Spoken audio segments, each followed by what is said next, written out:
Sex is the life force energy that runs through us all. The link between sex, creativity, and the sense of aliveness is strong. Can you use sexual energy for your spiritual evolution? Or perhaps for emotional healing? Is it even possible? Clinical sexologist Dr. Martha Tara Lee will explore all these and more on the Eros Evolution Show here on OMTimes Radio and TV.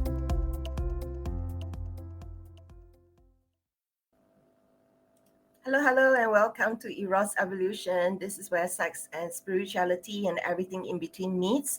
Today's show is called Sex, Love, and Hip Hop. And I have with me Masia One.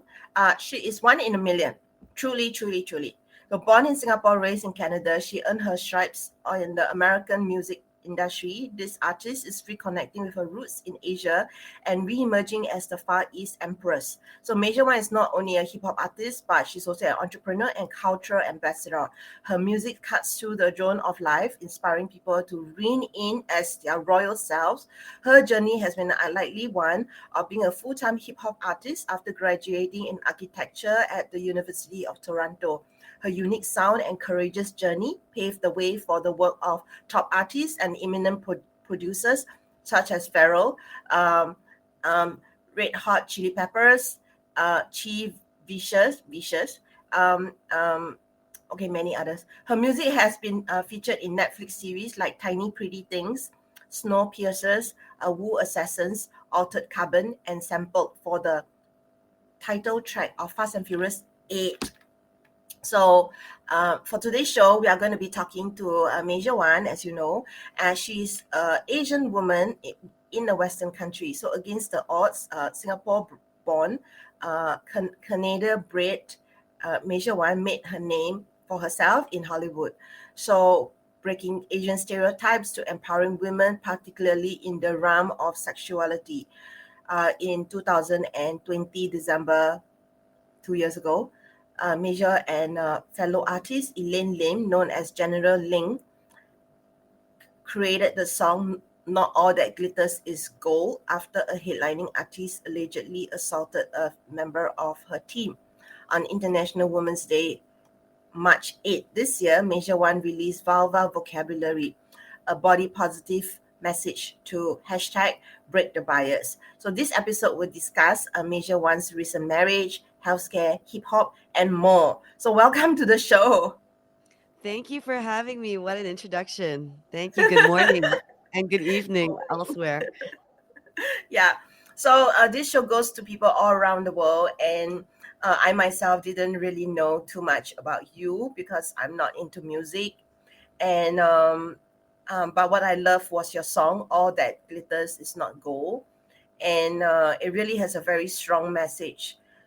So maybe you can tell our listeners more about the story behind it and how has the response been?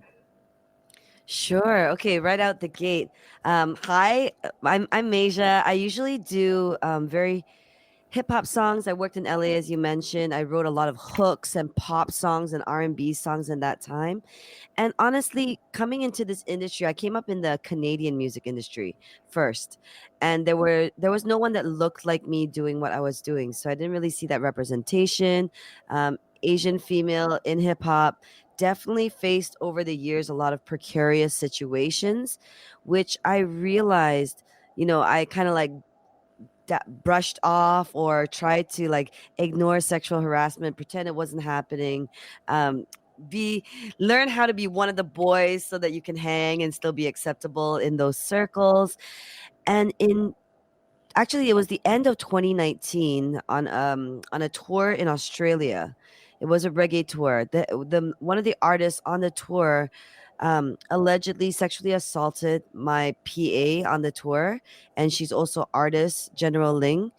And so when this happened, man, I mean, of course, addressing trigger warning, addressing the situation was one thing, but the other part of it was realizing the promoter's response to it, the venue's response to it, what resources are available when something like that happens, who is there to talk to, is there a go-to counselor that is arranged, and I felt like we were kind of left left for dead because the promoter was just kind of like, we've never experienced anything like this on a tour before. We don't know how to help you. Sorry. We were in a foreign country, trying to navigate doctors, police, counselors, all of these things. And then when I came back to Singapore, I brought the survivor together with me back to Singapore. And when we looked for resources in Southeast Asia, we realized that often they are far and few between, number one. And when I spoke to different members of the music industry, whether it was DJs, just contemporaries, peers, almost everybody told me to just protect my money, protect my reputation, and just tell her to suck it up. So I was very shocked that in 20, well, we're 2020 now, but at that time, 2020, those were the attitudes and of a fairly young generation in the entertainment and creative industry coming out of Southeast Asia. So I was very shocked at the response. And as a result, we decided to write it. Well, I wrote a song called Not All That Glitters Is Gold together with a producer named Jawais. We invited General Ling on. I'm like, do you want your voice heard on this song? And she said, absolutely. And she's very brave for the steps that she has taken. And yeah, we just put this song out there to just speak out against sexual abuse, specifically in this case, in the entertainment and creative industry. Thank you so much for sharing. So this is not the first time I'm hearing this story. You were previously on my virtual festival, Sugar and Spice. People can actually find the YouTube panel discussion that we have put online as well. It is a very, very important topic because as women, I think a lot of us are told to fall in line, just keep quiet, just look good. And we are sexualized at every turn. It was really scary when I was in my 20s, navigating being a woman and being angry all the time in being born in a woman's body. So I kind of get what you meant when you said like you just wanted to be fit in and be one of the boys and just ignore things and lay low.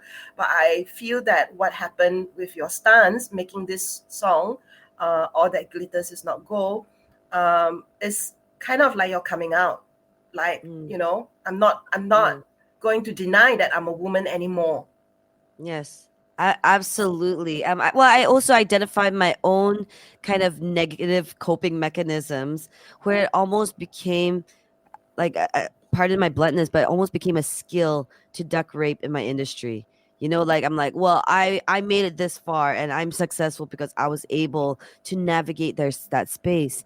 And when this happened, I thought to myself, for all the people that have different personalities in the world, just because they might not be like rapper like me in your face and saying certain things, if you just have a different personality, that doesn't mean that you should be put in a non-safe space or a precarious situation because you want to sing music or write a song or be a part of this creative industry. So that's when I kind of said, okay, I have some negative habits where I almost prided myself to be able to get through, when no, actually that puts me in a position to speak out against this type of behavior and also to help contribute to the education in our industry on how we can support survivors better, identify, have stronger bystander intervention, all of that.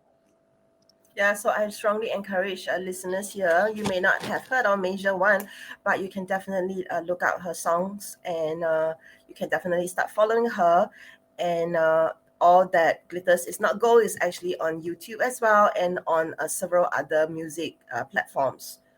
And recently we released a new remix of the song with an artist named Toke out of Germany. And it was so valuable to also have a male standpoint on the issue. So we have an acoustic version with Toke and a reggae version with General Ling and Jawais. Awesome. So share with us like what happened when the song was released.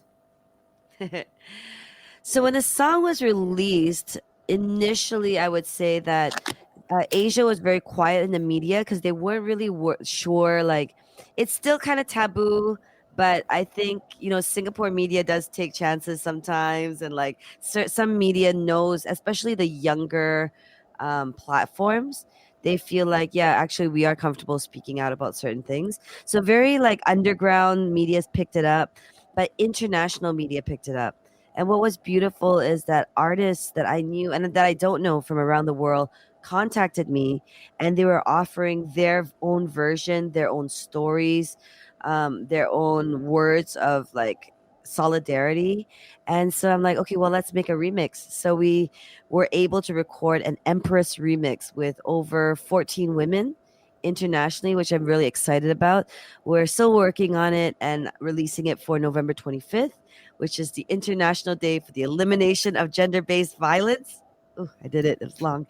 Um, and yes, and then when international media start picking it up, I was very surprised. Indonesian media picked it up in a large way, which was very nice because the tour went through Indonesia. And I found out that the alleged perpetrator was trying to then book another tour in Asia after this incident, and contacting my same kind of connections and venues and promoters. And those promoters teamed together and went to the radio and really like help push my song even more. So I thought that was a huge and amazing step to happen in Indonesia. It was on every radio station, it was being promoted like crazy. And then I saw the rest of Southeast Asian, Malaysian, and Singaporean media come around and begin publishing their own stories. And around that time, I think I met you and I sat on your panel to speak about this song and also just the general situation around it. There's so much that happens. The creative industry is very prone because you don't necessarily have set hours, 9 to 5. You have a lot of gatekeepers, which is an imbalance of power, someone that is willing to use their power for improper things. You also have a lot of drinks flowing and substances flowing often in the entertainment industry, late nights at the bar, that type of thing. So I think that with all of these things in mind, it's important to, I don't know, as creatives, as participants, begin to help encourage a culture of consent. Number one, people that actually celebrate and congratulate that consent, and also a culture of consent in business. Also working with people that are positive and supportive, and being more inclusive. So these are the goals either way. That's I so feel like I'm talking wonderful. so much in the morning. Sorry, man. No, no, no. You are my No, no guest. It's problem. for you to share with us your amazing work. So I just want to say I'm really, really proud of you for Thank making a you. stand, for not just sweeping it under the carpet like what everybody else must have been saying, and the good that has come out of it. And of course, you're sharing the good side of what has happened. Um, you also, I imagine, receive a lot of flake for it. Like, Yeah, definitely. I mean, I was told I was banned from certain reggae circles. The industry can be quite misogynistic. So, like Kakila, like the crews got together and maybe like the boys club was not happy about what I was doing or saying. But like I tried not to focus on that end of things and just keep pushing and keep the movement with some momentum. So there definitely was backlash. There were people that are very worried about me, that like, oh, your career, how, there was the usual cliche black backlash that's like, oh, it's just like two chicks trying to get money. And another story that was going around was that I was a disgruntled artist. And so because I had been kicked off the tour, I was angry at this artist and made up stories about him. It's interesting because I was actually the promoter of the tour. So I had to explain to a lot of people that, I set up the tour. So how could I kick myself off my own tour? So I think that a lot of cliches and normal kind of stereotypes you have about women or just singers in the industry and these type of things, not were played up. The stereotypes were played up in order to get certain stories out, rather than saying like, if we lived in a space where like, yeah, women could be amazing promoters, women could be amazing sound engineers, all of these things, then these kind of stories don't perpetuate as easily. So yeah, there's definitely the stories out there. Are you sure or not? What was she wearing? All of these things, these type of things. so I love for you to share with listeners, because we are not just talking about your work, and also like what would be useful to people out there who feel this sense of injustice, violence that have been put onto them. Like, how did you cope with all these things that you were being accused of is not true. How did you deal with that? I put out the song. I guess for myself, I was at the time I was just more focused on the survivor, how this was impacting her, right? Because I was someone that she cared for, and then she saw me being attacked because I was kind of like on the platform. I didn't want to. I rather the song speak. I didn't want to show my face speaking about things too much because I feel like if the survivor wants to tell her story, then she should be given the platform to just speak. And then another accusation was happening was that I was doing this to further my fame. So I was making up a story about assault so that I could further my fame. And so I didn't really want to be in the limelight, like, like adding to the story. What I really rathered was the song speak for itself. And then in the background, I'm curating the 15 women that want to be on the remix. I'm curating a acoustic remix with Toke. We're creating a PDF booklet for venues and producers and promoters, just to say, hey, if someone comes to you on tour and says this has happened to you, to themselves, here are some ways that you can respond, how to express without sounding judgmental, different things that can actually be done. So I really wanted to work on that end of the Not All That Glitters campaign. That's wonderful. So let's talk about Vulva Vocabulary. Is that like the continuation, like the next step of your stepping into your destiny? Sure. I mean, you could say that after Not All That Glitters, I begin reading a lot of literature on what creates these imbalances of power or creates a society where people, like, sexuality is such a beautiful thing, and when it can be used as a weapon, as something harmful, how does this happen? What education is needed? Why are these things taboo to talk about? Why does a survivor feel shame when the only person that should feel shame is a violator? Like, these different questions were all swimming in my mind, so I just kept reading up, and it kind of led to this idea of then what creates a society that kind of sweeps this under the rug, that says, hey, it's okay for people to be victimized in this way.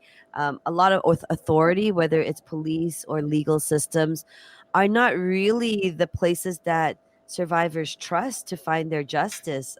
Often it's been let down, or they've been put in more precarious situations by telling their story or having to tell their story over and over again. And it's very triggering and painful. So I wanted to look into these things. And one of these things was looking into my own life too and saying, like, hey, I've been very yang energy my whole life, like MC, rap battle, being the only girl in every crew, having to fight my way through to say, like, hey, no, I'm here to stay. I represent myself. I represent my music, all of these type of things. So when I went backwards, I started indulging in all the things that I wouldn't in the past. So, before I'd be like, bah, femininity, who needs that? You know what I mean? But now I was like talking to my friends saying, okay, all that divine feminine affirmations that I used to make fun of you about, let me delve into it, because there's obviously a very imbalance here in the society and an imbalance in myself too, if this is my attitude toward things. And I thought back of, like, preteen or, that era. And I remembered that my guardians used to tell me that your vulva, your private part as a woman, was called your shame. I was like, yo, as a kid, I never questioned that. But now as a woman, I'm like, if I'm taught that that's called my shame from childhood, then if I have a health issue there, if I have been violated in any way, if I just have a question, then wouldn't I feel ashamed about this part that I've been told is called the shame? When, you get your period as a young girl and you're like, oh, I should be, hiding my face and going to the bathroom and hiding the pad, when really, like, hey, no, why? This is like a natural part of life. So I started going back and undoing all these things, and thus blossomed this song, Vulva Vocabulary. Awesome. I love it. And you also had a health scare around that period, right? Absolutely. I was told around right after we had released actually Not All That Glitters campaign, I was told that I had fibroids and a potential ovarian cyst. And for my personality, it was a shock because I'm like, I'm invincible. I'm a rapper. I'm just like, there's no way there's anything wrong with me. And being humbled with your own body and being told your own health, um, that was a huge part why I decided to kind of delve into like all the things, all the affirmations, all the meditation, everything that I've never done in my life. I just started getting into. I noticed that I spoke to 5 doctors, 4 of them were men, and I noticed that a lot of the way that I was approached was a very harsh way in the medical system. Just I was told to get a hysterectomy right away. By 4 doctors, and the way in which it was spoken about was like, well, it's the old baby maker. You're 30, you're over 30, you can like just you don't need it anymore. And I was just like, wow, like that's the attitude that a uterus is just an old baby maker, and like take it out like the kitchen sink when it's done. um so I didn't like the feeling, the way I was being spoken to, like, don't be stupid, go get a hysterectomy, and let me speak to your husband, let me see if he wants babies.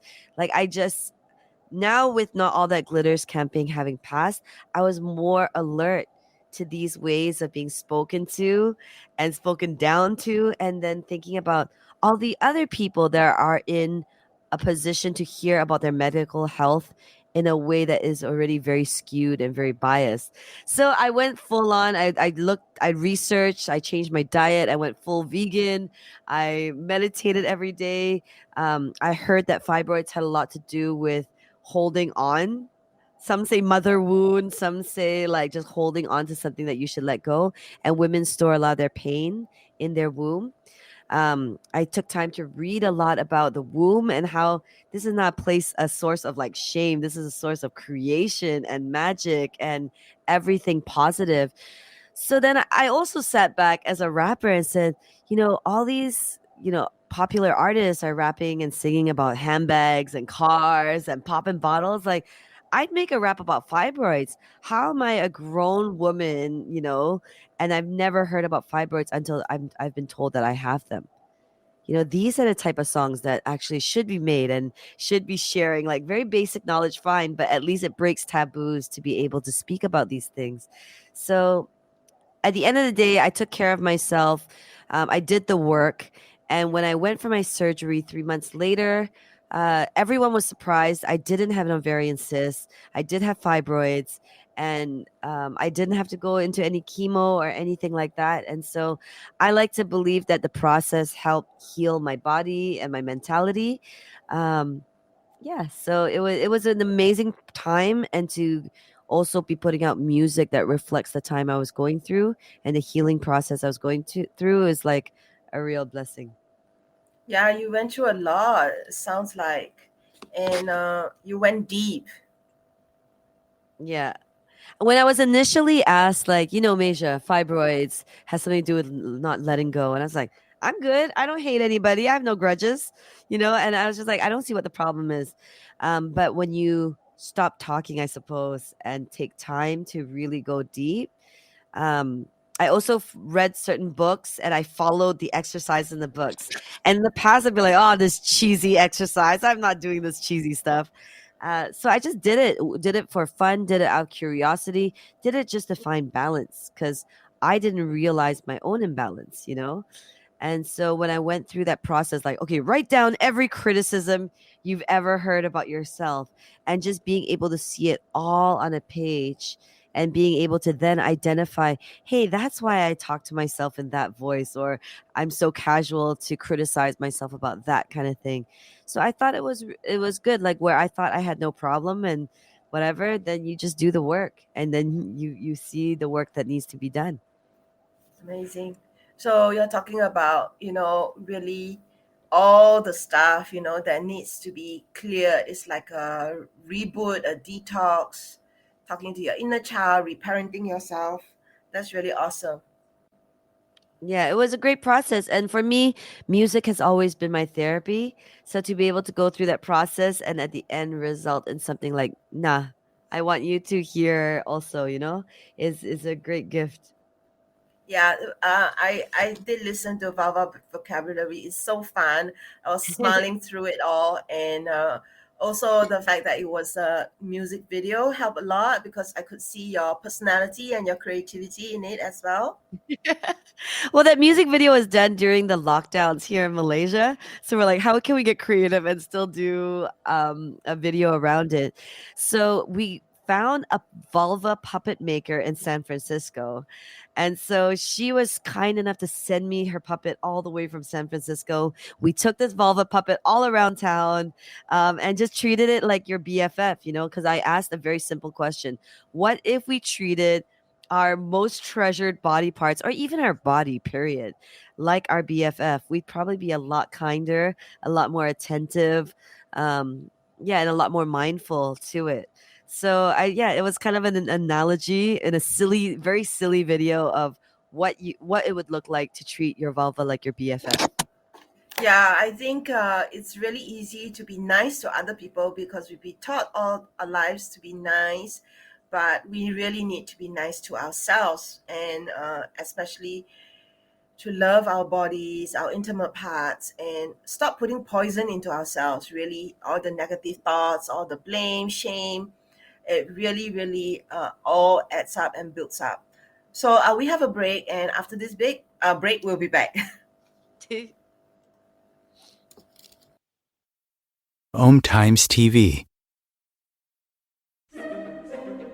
Imagine becoming a super influencer. Reinvent yourself, invest in your brand, and then manifest your success with a robust spheric approach. OMTimes Media and Broadcasting offers a unique and multifaceted way to become the spiritual and conscious influencer you deserve to be by putting your message across our powerful platform with its proven record of integrity and excellence. Through our produced shows, OMTimes offers the opportunity to become a social media TV personality, a radio show host, an OMTimes magazine columnist, and a syndicated podcaster, all in one shot. By live streaming your show on OMTimes TV and broadcasting it across the extensive OMTimes radio and TV networks, you become more than a host. You become an ambassador and a force for positive change. OMTimes. Open yourself to the possibilities. If I could be you, and you could be me for just 1 hour. If we could find a way to get inside each other's minds. Walk a mile in my shoes. Walk a mile in my shoes. Well, before you abuse, criticize, and accuse. Walk a mile in my shoes.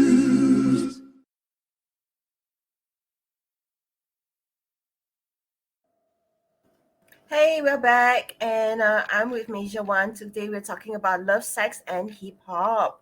In case you don't know about her, she's an artist that does hip hop and is not just a hip hop artist, but an entrepreneur and a cultural ambassador. She's changing the world with her music, and you should definitely check out her work. That's Masia1.com. You can also find her on Facebook, YouTube, and SoundCloud. So just before the break, we were talking about the origin of 2 of her songs, All That Glitters Is Not Gold and Vulva Vocabulary. We also mentioned a little bit about her health scare. So Masia, during this time, you also got married. Tell us about it. I did. I thought it would never happen. Well, more like my mom thought it would never happen. But we were both trapped. No better way to know the partner you want to be with than to be stuck in a small condo with one person for 2 years. But we were already trying to get married before the lockdowns were happening. And, his name's Rob. It's actually a promoter. He was running festivals in Taiwan, reggae festivals in Taiwan. And he had booked me for some festivals. We really got along. I started going back to Taiwan just to see him. He moved to Southeast Asia for me, and he's a mix of Chinese, British, Jamaican, Venezuelan. Sometimes my friends like, how did you find this? Because it's like exactly what you were looking for. And yeah, it's, I guess what I would want to say around it is that after, okay, when I turned 26, my mom told me like it's over for you. If you don't marry now, it's over for you. It's like 26 now or never. I was like, really? 26? Like I'm having a good life. So after that age passed, she'd still be on me like, still no babies, no marriage, the very traditional family kind of Chinese family thing. And I would be like, hey, you already told me after 26 is over for Mila, so cannot bother me anymore. It's already over, right? It's over. Um, but I just I spent a lot of my life on the road, touring, writing in odd hours. Like it's not the like family life setup that you would imagine. So I knew that it would be like kind of that kind of 9 to 5 kind of be there for your partner kind of life was difficult until I met my match and we got married finally end of last year, and it's been good. It's been great. I'm so happy for you. I'm still Um, getting used to it. A lot of my friends are still like, "Isn't it weird that you're like, hey, that's my husband?" I'm like, "Yeah, I'm getting used to it. I'm getting used to it." When you go to the doctor and sign out a form, it's like single or married. I still tick single. I'm like, "Oh wait, no." yeah, enjoy each other. Life is short, and I gotta say that he's been a partner that's been very, very, very supportive of the songs that I've been doing. I mean, the months that I was doing Vulva Vocabulary, my house is covered in like vulvic paintings and paraphernalia. And he's just got to like keep pushing away or like organizing little vulva pictures everywhere. He saw that I was doing an Empress remix for Not All That Glitters. And now he's organizing a King's remix of all male artists because he's like, no, we absolutely need all voices on this thing, not just like saying that this is something that happens to women. It happens to men too. It happens to everyone, actually. And so it's important to keep inclusive of all those voices. So I was like, sure, I don't have the time to organize that, if you will. So he started organizing a King's remix. So yeah, it's been great. awesome dual power.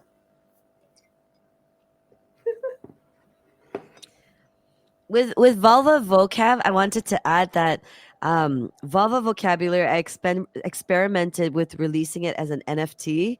I don't know if you're into your like Web3 game, but and as an NFT, if anyone buys the NFT, they get a reusable pad, a batik pad made here in Malaysia.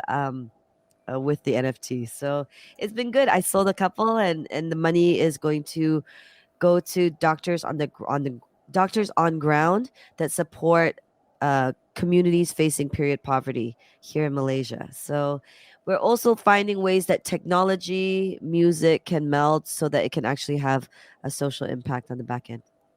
Yeah, I saw that you were promoting these reusable menstrual pads on your social media, and I Yes. think it was such a good partnership.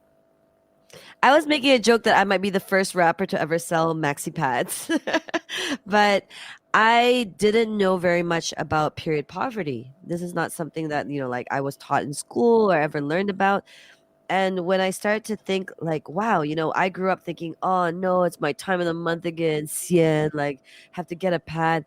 And for some people, that's a privilege to be able to just like go to a store and take care of yourself, or wash something and take care of yourself, or have a menstrual disc or cup. There are communities where women and girls don't have that luxury or accessibility, and just sitting back thinking about them, like, oh man, let's rethink how we see the menstrual cycle, and how much guys should know about the menstrual cycle as well, because I feel like they should be part and parcel with it too, and also realizing different levels of community and the support that can be given with that. Yeah, I love it. Yeah, I talk about my period all the time, and it's really Yeah. important to be that different voice because every month it comes, it's like a reboot for me. First, I kind of retreat, and then I emerge, and I feel like it's a wonderful time to actually rest and revisit all the things that are important for me and all the things that are working and not working, and it's really a very precious time instead of thinking of it as a curse or like a border and a burden, and it's just about pain. People who enjoy their periods especially need to talk about it, because we need to, I think, send out different messages and to model for people there is a different way that we can be. So yeah, I'm one of the few people who talks about my period all the time. And Awesome. I refuse to be shamed. Like there was once recently I had a party, like 10 of my friends came over, and I had to change my clothes 3 times because I was having my period, and I kept bleeding onto my clothes.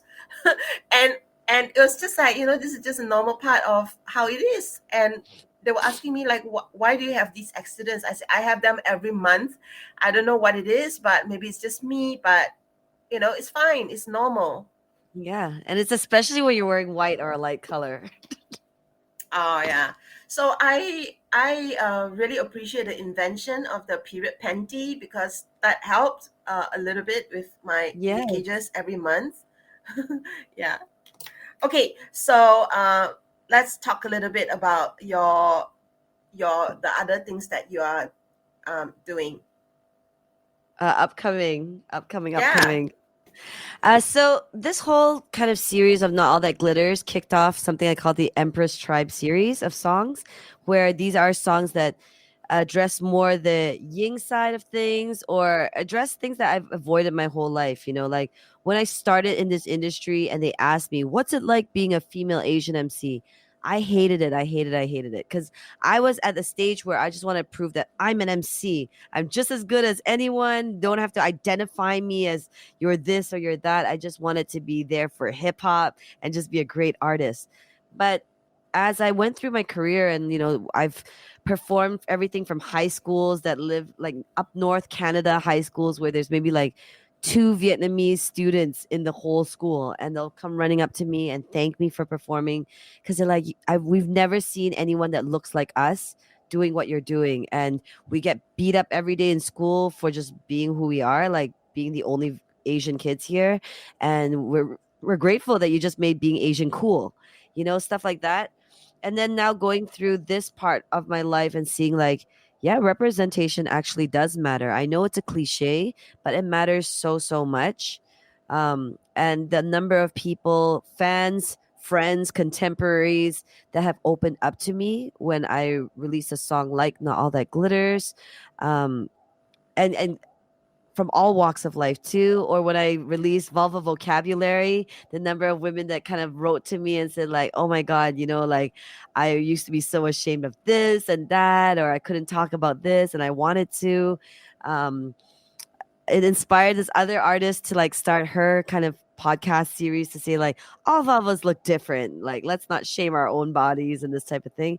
So the final song of this series is called Thicky Thicky, and it's about thicky bodies, like fluffy girls. And it's no disrespect to any other bodies, skinny girls, you get love too, but we're also, I find that this industry does not celebrate the thicky thickies enough. So yes, celebrating curve song, to a very heavy booty twerking beat so that it can be fun. And at the end of it, that's it. Like I want to make music. Music is there for a spiritual connection. Music is there to communicate in a way that just words alone can't.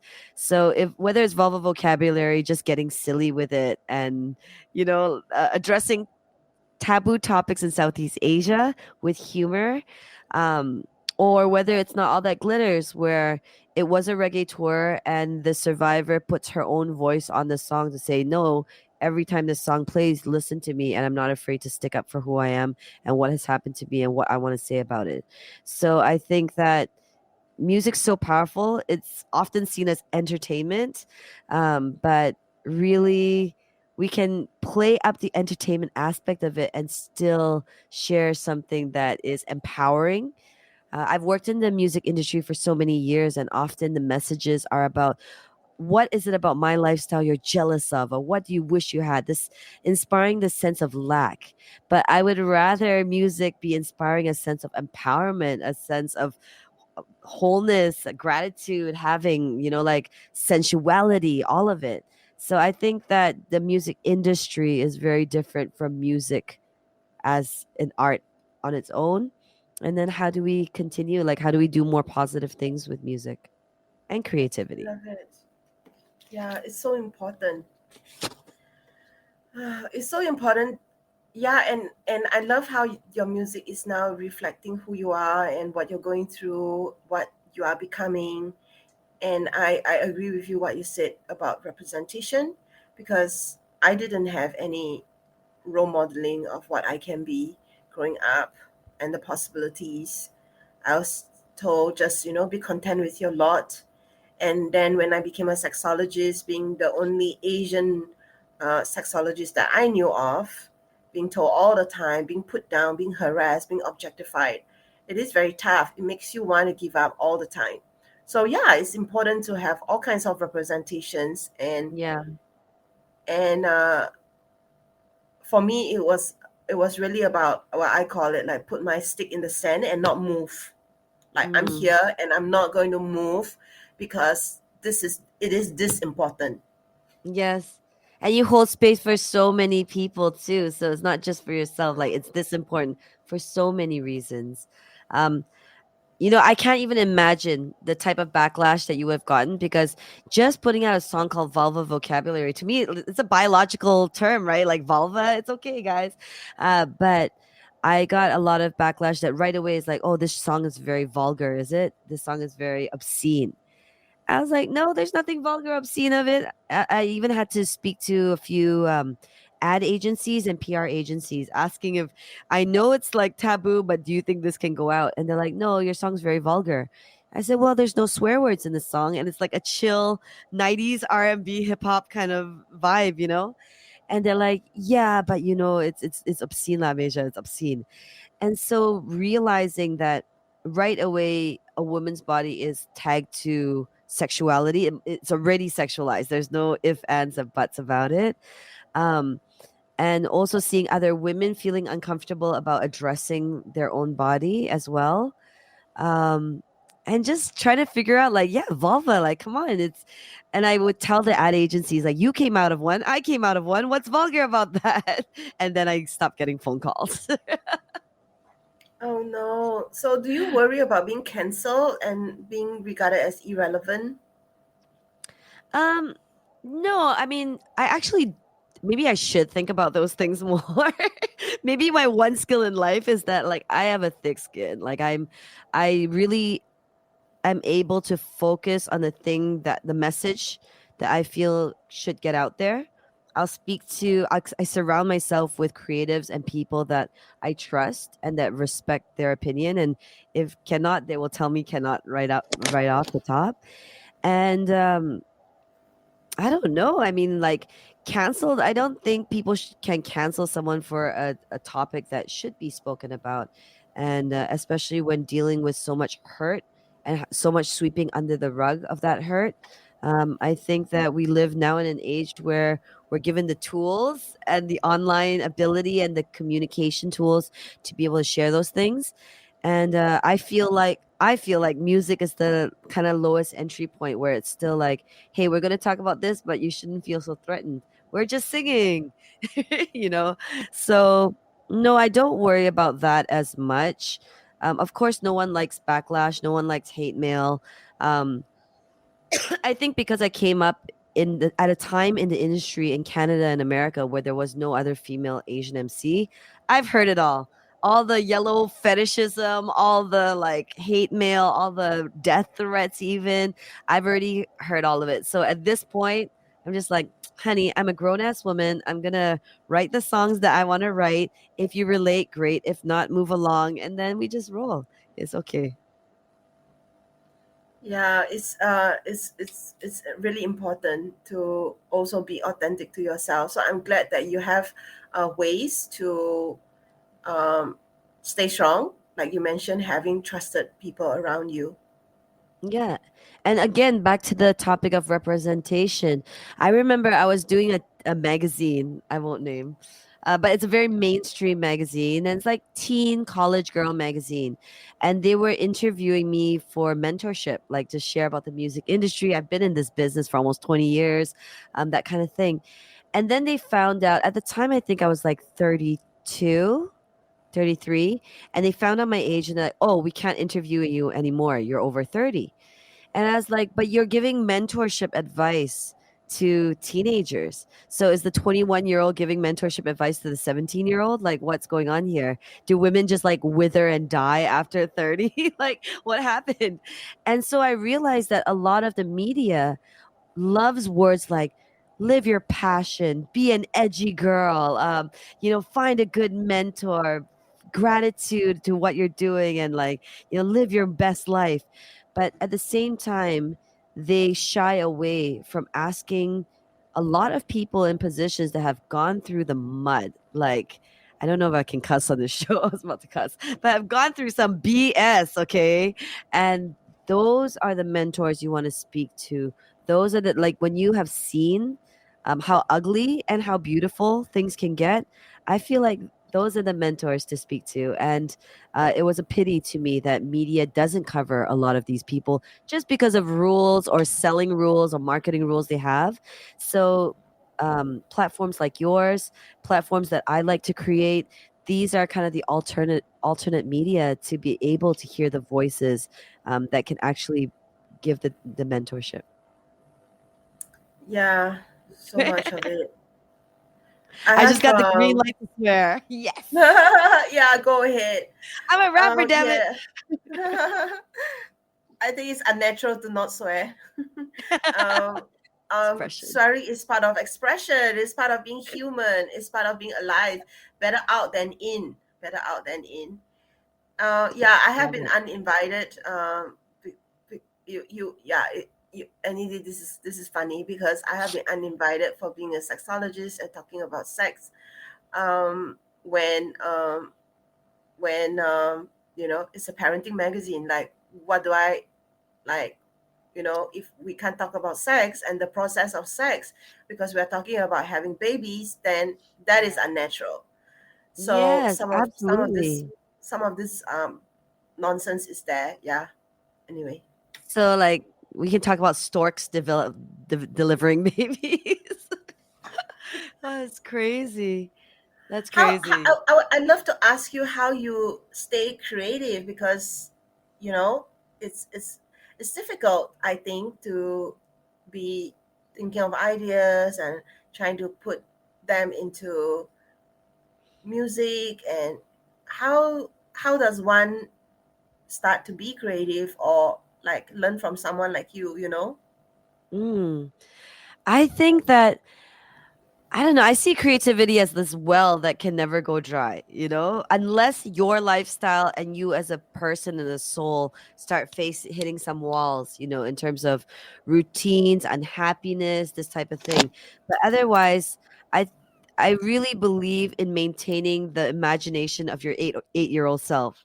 Or whatever age it was where you could like run around and like, a rock isn't a rock. A rock is like a magical tool to if you throw it on the ground, it's going to burst open a portal. Like all of these possibilities that your mind could see as a kid, that you don't just like where, at some point we're told to like grow up and no, get with reality and bills to pay and all of these things. But if you're able to maintain that balance of that type of imagination, it gets you through all the more rigid stuff as well. So I see the opportunity of creativity in everything, even beyond the studio, beyond music. How will we, share a song called Vulva Vocabulary? Well, I saw that media was very apprehensive toward it, so we have to get creative.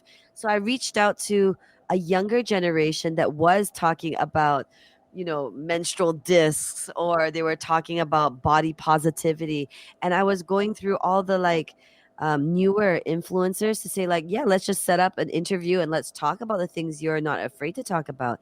And also teaching these bigger media platforms that, hey, the world's moved forward and kids now aren't that scared about talking about these things, and it's absolutely necessary.